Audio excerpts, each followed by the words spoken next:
ថ្ងៃនេះជាថ្ងៃបោសតសើមានការឈូពលការឈូយកទៅថ្វាយព្រះពុទ្ធហើយនឹងមានការឈូពើសមានការភ្ញីផ្សេងហើយមានផ្លែចេកមានផ្លែមៀនសម្រាប់ថ្វាយព្រះអង្គហើយនឹងមានទឹកសណ្តែកសហើយនឹងមានទឹក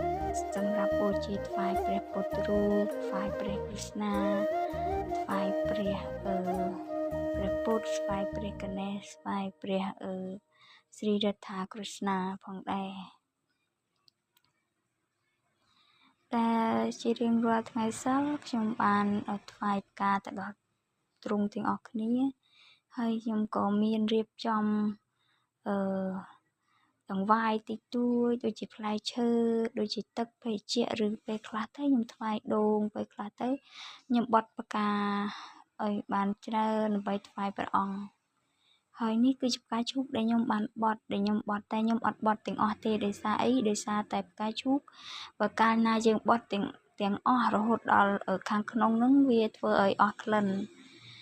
ព្រោះខ្ញុំបានឮចាស់គាត់ប្រាប់ថា